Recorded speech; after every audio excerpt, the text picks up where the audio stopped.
From the theme park capital of the world, Orlando, Florida, this is the Theme Park Podcast. Wait, podcast? Is this on the radio? Why does everything gotta be so messy on this station? Anyway, here's your hosts, Dickerman, Jimmy D, and Scott Harris. Hey there, and welcome to the Theme Park Podcast. Dickerman here. There is Jimmy D. Good evening, gentlemen. And Scott Harris. Hi, hello. What's going on? What's new? What's up? Are we getting closer to it not being so brutally hot outside that we can actually go to theme parks again? I mean, I would like when we get to the first night of Halloween Horror Nights, which isn't that far away, for it not to be 175 degrees outside. Is that, are we approaching that? No. Dickerman? No, we are approaching that level in Mario Brothers where the sun tries to kill you. Mm-hmm. Yeah, God. Yeah, tough time to go to theme parks right now. It is just brutal outside. Scott, that is something that they should have at Mario World. There's just a floating heat ball that just follows you around. Yes, it's already there, but I mean, like, Florida. like during the summer months, they should have that angry sun that like swoops down and tries to burn you up in the sand. You know how at like a lot of like outdoor queues, they have like fans strategically placed? Mm-hmm. They should just put heaters there instead, and you're just getting blasted with heat. Why? Because we can. That's why. The thing is, like, when I went to Universal like 2 or 3 weeks ago, when I wanted to go buy a Cinnabon because I'm an adult. You're a brave man. And they have, you know, those giant like tower air conditioner blower things. Mm-hmm. They have those like strategically around places as like shade spots. Yeah, like you look like you're about to go down. Let me pop you in front of one of these things. It makes me think, it's like, how did I do like Warp Tour in the dead of summer? Yeah, Why did Warp Tour always have to come in the dead of summer? True. A Warp Tour and Ozfest too. Ozfest, same thing. Dead of summer. Dead of summer. Well, because kids are out of school, it's a lot easier for people to go to. They tour throughout the year. Also massive. It's also a massive tour of like 40 dates.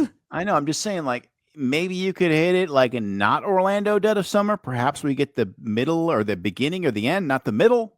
Yeah, can we not do July? Just like, let's not do July. Just once. Well, that's why it's in November this year here.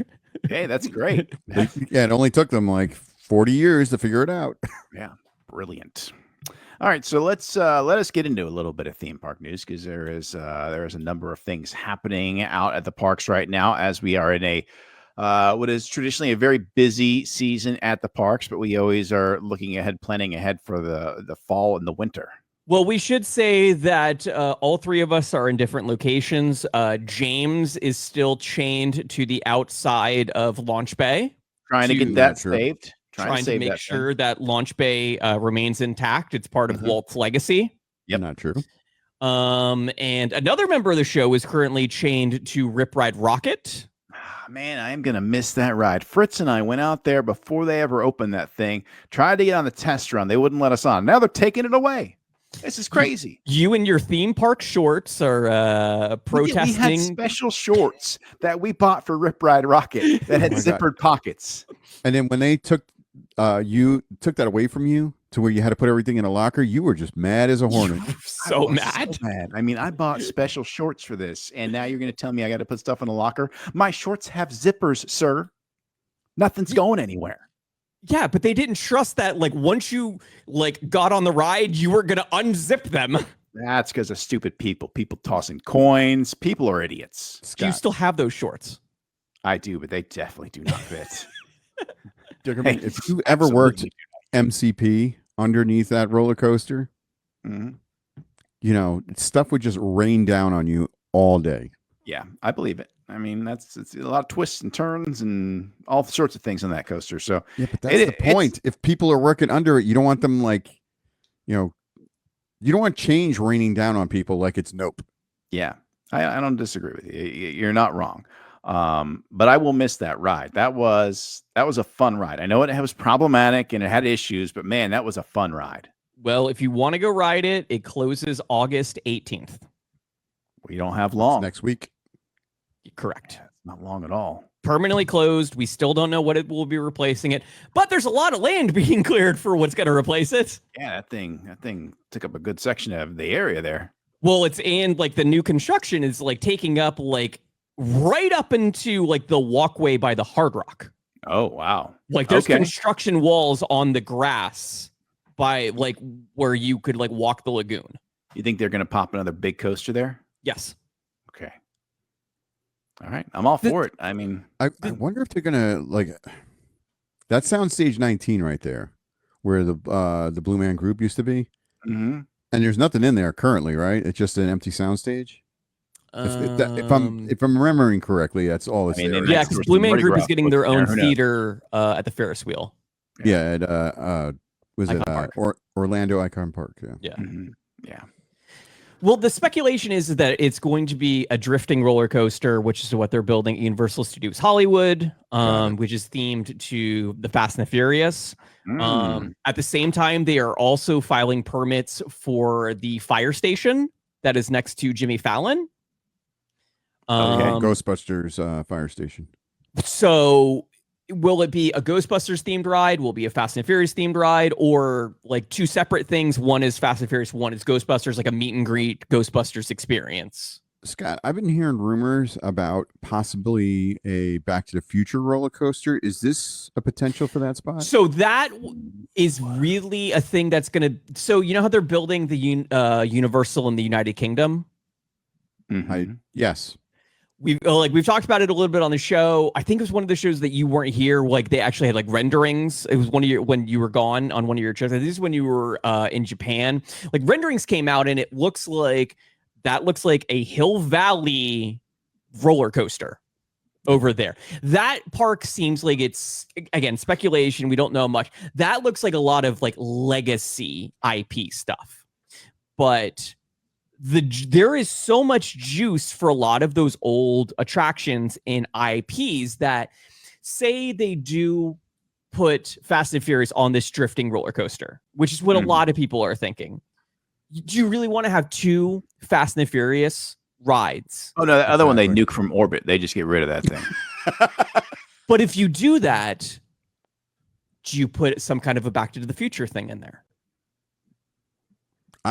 See, to me, if I'm walking up to Universal and you're going to see the roller coaster, kind of like you did with Rip Rocket, I would much rather see the DeLorean flying around those tracks than, you know, if you're going to give me something like eye candy as I'm walking up to the park, I want the DeLorean. I don't want, a drift car. Muscle cars. It's very weird. It's very interesting because it's like they're both pretty popular intellectual properties. We're up to 11 Fast and Furious movies. There's one more they're probably they're going to use to seal the franchise.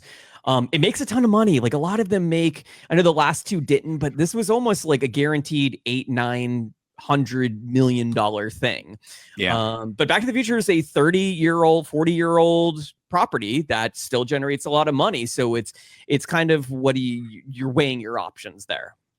Yeah, that's true. I wonder, and then really until the I guess the series is wrapped up, history won't really judge those movies until it's had time to like ferment a little bit. And the thing is, like, franchises don't die now. They just don't. They just keep coming back. I mean, they don't stop. How many? We just got another reboot of Final Destination, which was quite good. But yeah, I mean, they've been doing those movies for years. Like nothing ever goes away. Like we had 8, exaggerating, Resident Evil movies. Then that ended. Then they rebooted it. Only one person on this planet liked it. And now it's getting rebooted again. So nothing goes away forever. Look at Scream. Scream just keeps screaming. Scream keeps doing it. Since, what is it, 2008, we've had 3 different iterations of a Superman franchise. Yeah, I keep trying. Yeah, exactly. They always keep trying. Yeah. Franchises just go. They go and they go. We're on our 4th Spider-Man in 25 years. That's crazy. Spider-Man. That's a lot of Spider-Man right there. Wait, 4? Miles Morales. Oh yeah. He's gotten 2 movies. Yeah. Yeah. You had to twist my arm to watch that thing, but it was good. Yeah. And I'm not denying any of that, but Miles to me and Peter Parker kind of can run parallel. Totally. Yeah. And that's literally the crux of the movie. Yeah. But I mean, like in the greater MCU, if they brought in Miles Morales, it doesn't mean that Peter Parker has to go away. Correct. So, Jimmy, if you had your druthers, we're going Back to the Future there, yeah? Yeah. Scott? Just because from what what Scott just explained, I totally get it if you want to do Fast and the Furious, because it is more relevant and more like current, and you do have another film coming out. But after that film, it wraps up, and then they both kind of get on more even ground as far as, I mean, I guess the amount of time, but the nostalgia for our generation for Back to the Future is just through the roof. Yeah, Gen X just loves to spend money on stuff like that from back in the day. They are just happy to drop money on things. I mean, my thing is like, can we do like a Wicked drifting roller coaster? I mean, we got Wicked for Good coming out. I feel like that's a dark ride. I feel like Wicked is more of a dark ride than a We already had that coaster. ride. All right, how about this? We can do like, I don't know, like maybe like a Jurassic Park something. Maybe like Chris Pratt's like, no, don't go do this. We've never done that before.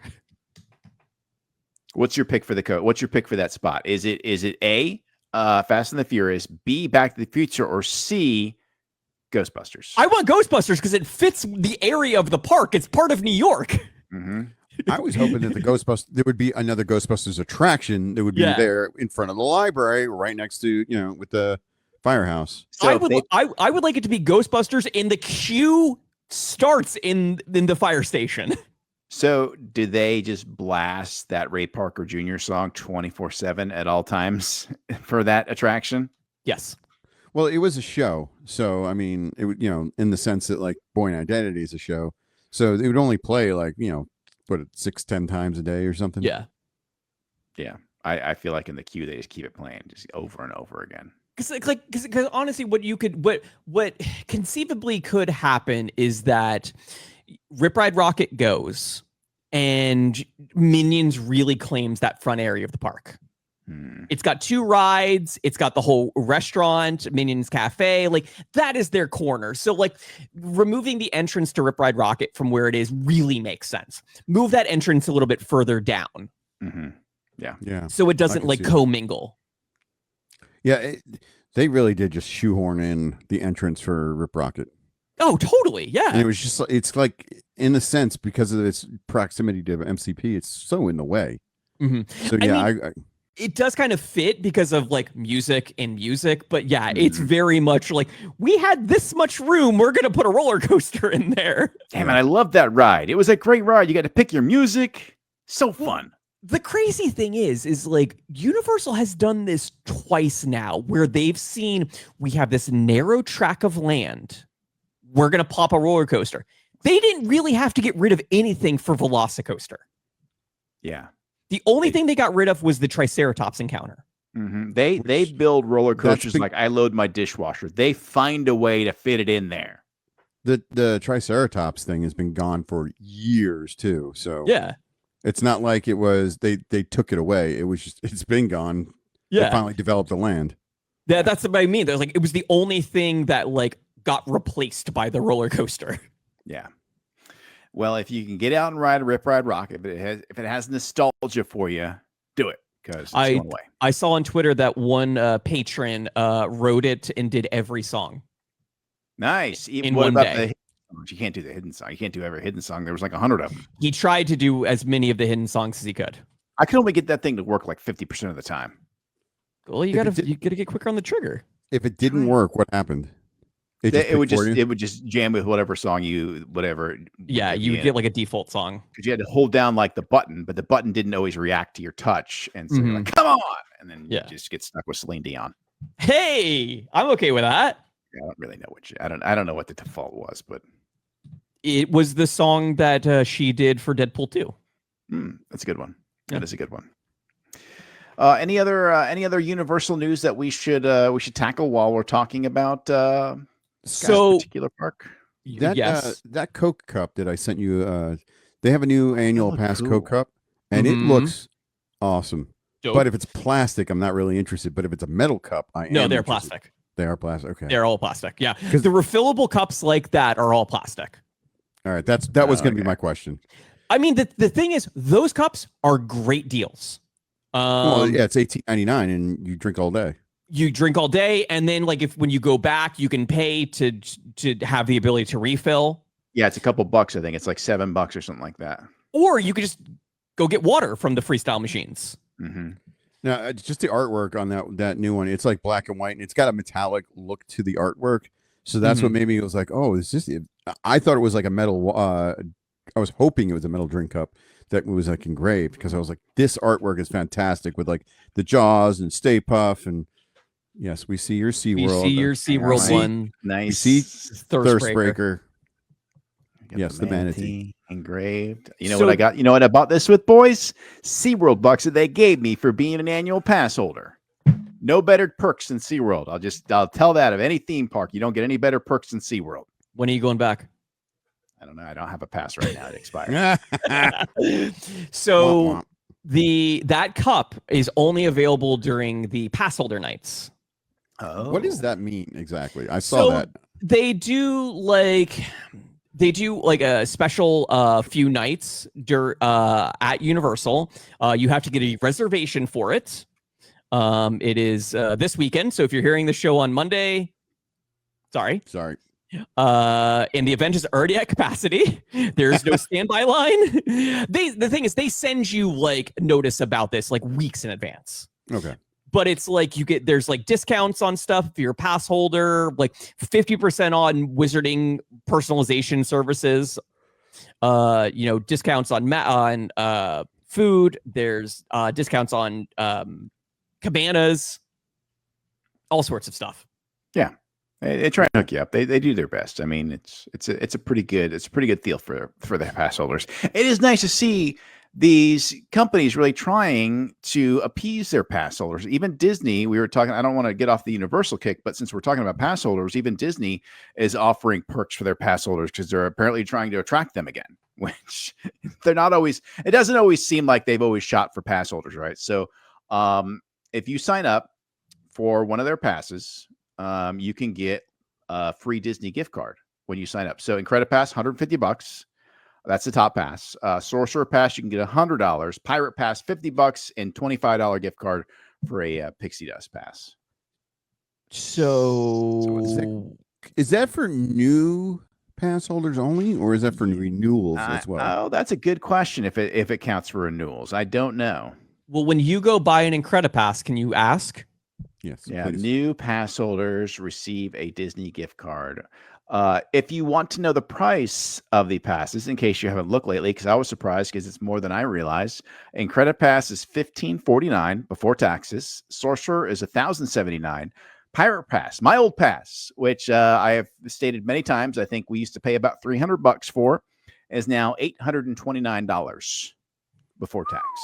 And then the Pixie Dust Pass is weekdays only and more blackouts, and it's $469.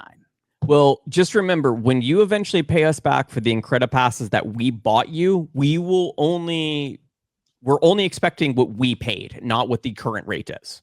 Thank you for that. The passes I never used or never saw. Kind. Yeah.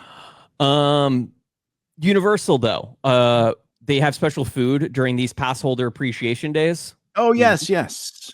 Can I read one of the items that one member of the show will want to eat 17 of? Yeah, because in the office today, we were talking about some of the great theme park food they have now, because all the theme parks have really upped their game. So let's hear it. Cookie butter donut at Voodoo Donut. I mean, yes. Sign me up. Cookie butter velvet filling dipped in vanilla icing, topped with crushed cookies. Yeah, I'm in. Let's go right now. Krispy Kreme is coming out with special edition Harry Potter. Harry Potter. And there's the 3 houses and a sorting hat. But I did see in the picture 4 houses. 4 houses. Whatever. I did see in the picture they had glazed donuts in a box with it, and I'm wondering if they're glazed with butterbeer. That's a fair question. We have done that before. Who's making the icy? Who's doing the icy? That's the Harry Potter one. I don't think it's official though. You guys didn't see that? Somebody's doing an icy with that is basically butterbeer. and they have it in the Harry Potter font, but they just don't say Harry Potter. It's everything but the words Harry Potter as far as this icy is concerned. How much have you pre-purchased? Of the icy? I have not gotten any yet, but I think I need to figure it out. The machine is being delivered on Tuesday. Jimmy, remember in Shin Godzilla, the trucks that they use to ship the coagulant, the refrigerated trucks? It's just one of those arrives at his house. And, well, the hose will just come through the window and shoot it right into his mouth. Yeah, he'll just lay there. And then he'll be frozen like Godzilla in the middle of downtown Tokyo.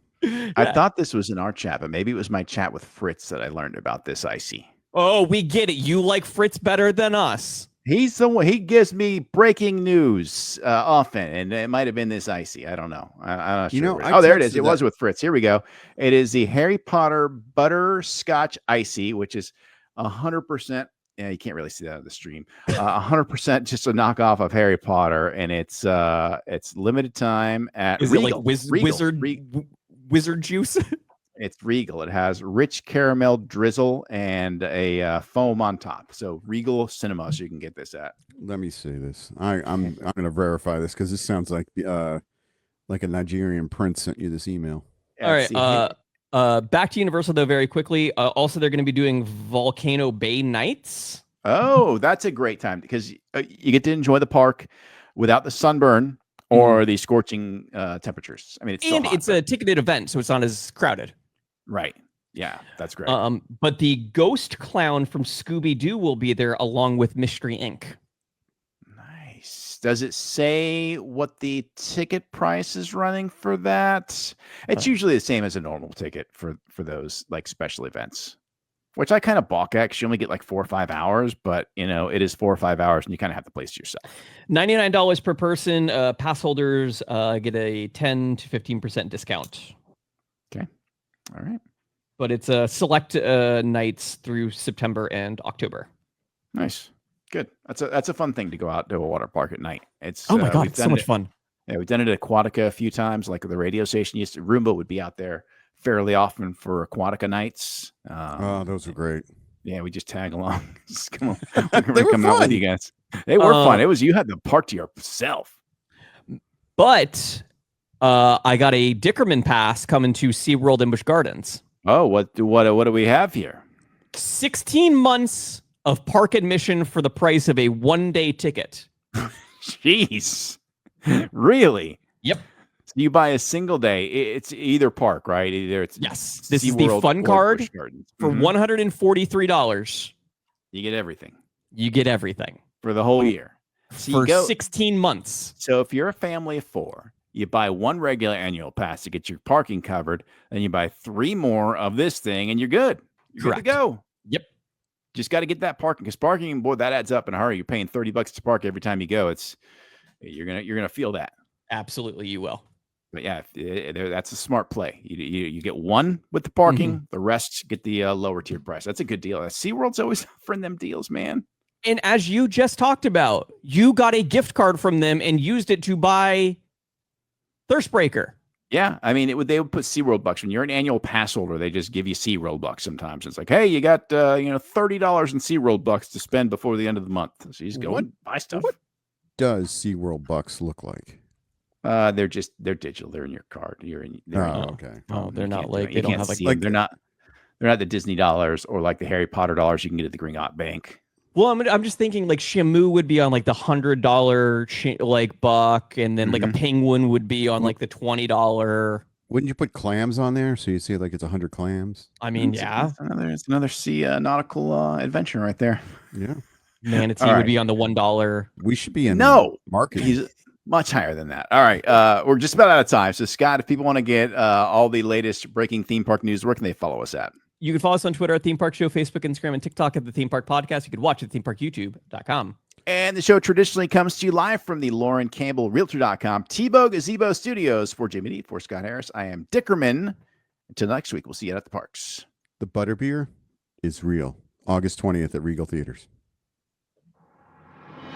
This has been the Theme Park Podcast. Follow the show on Facebook and Instagram at the Theme Park Podcast. To catch up on previous episodes, check out the themeparkpodcast.com, the iHeartRadio app, or Apple Podcasts.